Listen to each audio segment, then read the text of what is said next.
use. Most students don't like to use them, but I'm going to give them to you as an option because they can run. You know, they can run down, and it will fuse your pot to the kiln shelf, and it'll ruin your pot and it'll ruin the kiln shelf, and they're kind of expensive.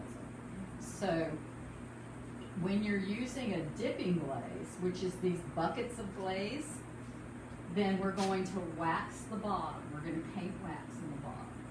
So when you decide what you want to do today, if you want to use a dipping glaze, go ahead and wax ahead of time, set it aside, and let it dry. Okay. Otherwise, we'll just use all these commercial glazes, and you can see I have a lot here. So let's see now. I always just kind of lightly spritz my brush, like you can dip it in water. You all have water, put water out around. I just kind of hit, because you want it to glide. So you're basically just going to be putting these on, dipping in there, going like this, let it dry, then you're supposed to put about 2 or 3 coats on. So let it dry in between.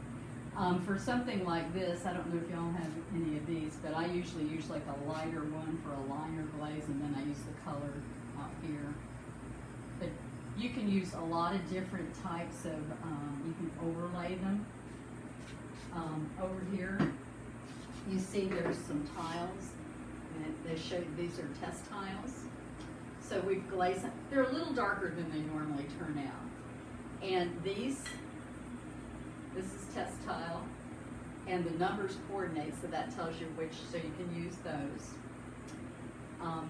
So each one of these are numbered? No, they're numbered here. You'll see, like, here's number 1.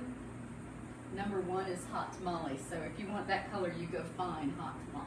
Oh, okay. Okay. So they're divided into, is this working? You can turn them off, it's not working. Okay. These,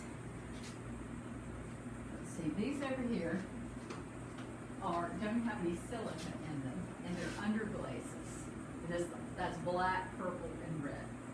So if you put that on, let it dry, you have to put a clear coat over it. The clear coat will be the silica, and that'll make it shiny. The dipping glazes, the buckets, these are some examples of what I have that's working. Some of them aren't working. This can come out a little lighter, but it's been coming out dark lately. This is aqua, and this is a burgundy. So those are available to you. And if you want to do the dipping glaze, we have to work with it together because we've got to stir the bucket up, and I got to show you how to dip it. Otherwise, what most people use. So dipping it is basically just a solid color, one color. Well, you can multiple dip. Oh, you can? But only the top, because it can run off. Oh. Yeah. So these glazes right here, you can pretty well tell. It's not for sure, but you can pretty well tell what color it's going to look like.